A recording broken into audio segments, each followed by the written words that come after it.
Hello, my name is Katharina Alamani. I'm making a presentation on the types of muscle fibers. Human skeletal muscle is composed of a heterogeneous collection of muscle fiber types. This range of muscle fiber types allows for a wide variety of capabilities that human muscles display. Three types of human fibers are slow oxidative, which we will refer to as SO, fast oxidative, which we will refer to as FO, and fast glycolytic, which we will refer to as FG. Most skeletal muscles in humans contain all three types, although in varying proportions. In addition, muscle fibers can adapt to changing demands by changing size or fiber type composition. This plasticity serves as the physiological basis for numerous physical therapies, interventions uh, that are designed to increase the patient's force, development, or endurance. Changes in fiber type composition can also be partially responsible for some of the impairments and disabilities seen in patients who are deconditioned because of prolonged inactivity, such as aging perhaps, limb immobility, or muscle denervation. Next, let's talk about the classifications of these types. Skeletal muscle fibers can be classified based on two criteria.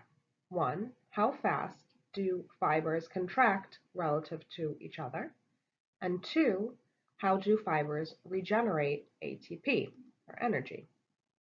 Type 1, the slow oxidative SO fibers, contract relatively slowly and use aerobic respiration, oxygen and glucose, to produce ATP.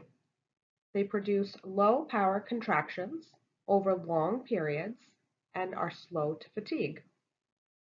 Type 2A are fast oxidative or FO fibers that have fast contractions and primarily use aerobic respiration. But because they may switch to anaerobic respiration or glycolysis, they can fatigue more quickly than SO fibers.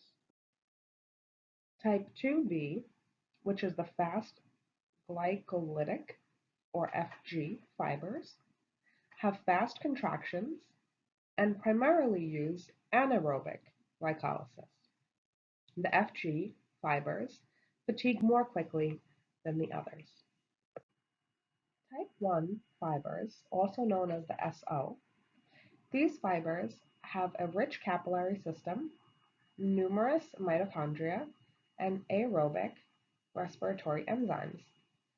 They also have a high concentration of myoglobin, which is a red pigment, similar to the hemoglobin in red blood cells. These deliver the oxygen to the slow twitch fibers. Because of their high myoglobin content, slow twitch fibers are also called red fibers.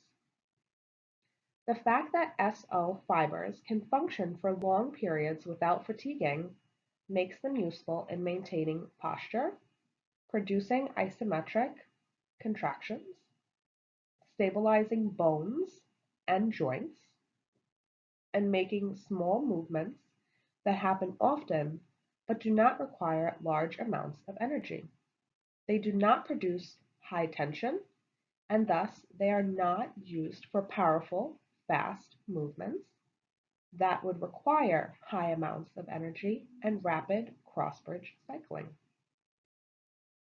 Type 2A fibers, also known as FO, are sometimes called intermediate fibers because they possess characteristics that are intermediate between fast fibers and slow fibers. They produce ATP relatively quickly, more quickly than SO fibers, and thus can produce relatively high amounts of tension. They are oxidative because they produce ATP aerobically, possess high amounts of mitochondria, and do not fatigue quickly. However, FO fibers do not possess significant myoglobin, giving them a lighter color than the red SO fibers. FO fibers are used primarily for movement, such as walking, that require more energy than postural control, but less energy than an explosive movement such as sprinting. FO fibers are useful for this type of movement because they produce more tension than SO fibers, but they are more fatigue resistant than FG fibers. Type 2B fibers, also known as FG, primarily use anaerobic glycolysis as their ATP source.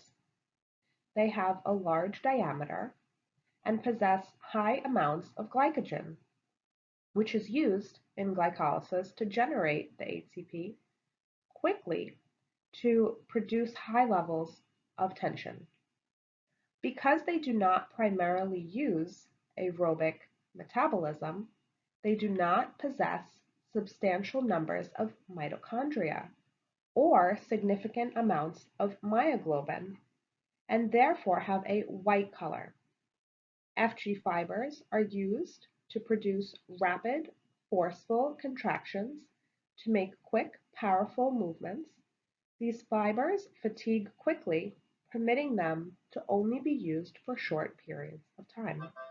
The speed of contraction is dependent on how quickly myosin ATPase hydrolyzes ATP to produce cross-bridge action.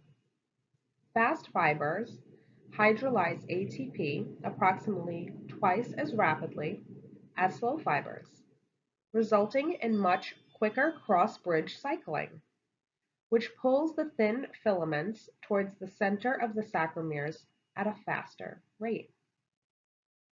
The extraocular muscles that position the eyes have high proportion of fast twitch fibers and reach maximum tension in about 7.3 milliseconds.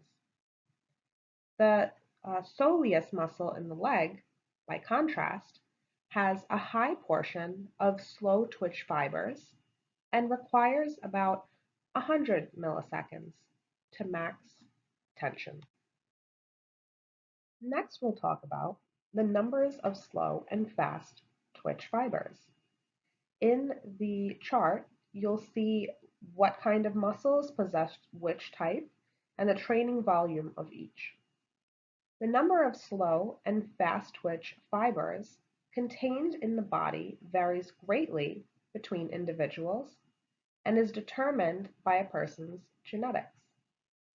People who do well at endurance sports tend to have higher numbers of slow twitch fibers, whereas people who are better at sprints tend to have higher numbers of fast twitch muscle fibers.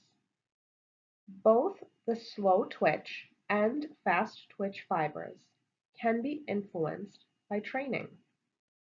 It is possible through sprint training to improve the power generated by slow twitch fibers, and through endurance training it is possible to increase the endurance level of fast twitch fibers.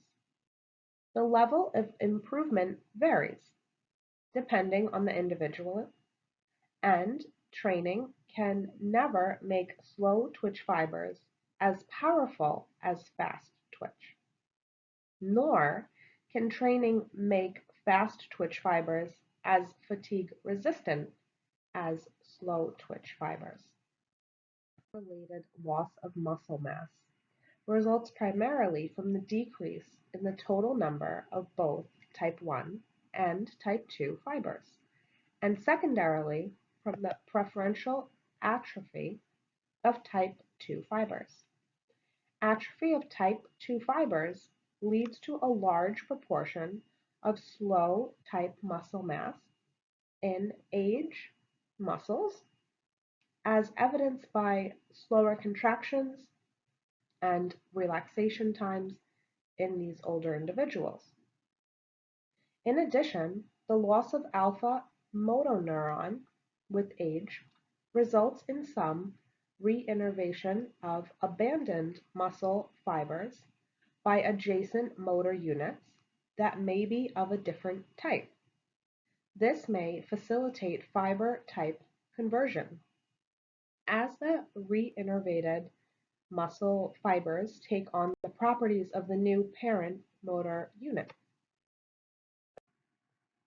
Here we summarize the things that we talked about and note that people vary tremendously in the proportion of fast and slow twitch fibers in their muscles. The percent of slow twitch type 1 fibers in the quadriceps femoris muscle in the leg, for example, can vary from under 20% in people who are excellent sprinters and as high as 95% in people who are good marathon runners. These differences are believed to be primarily the result of differences in genetics. And here, to wrap this up, we have some references.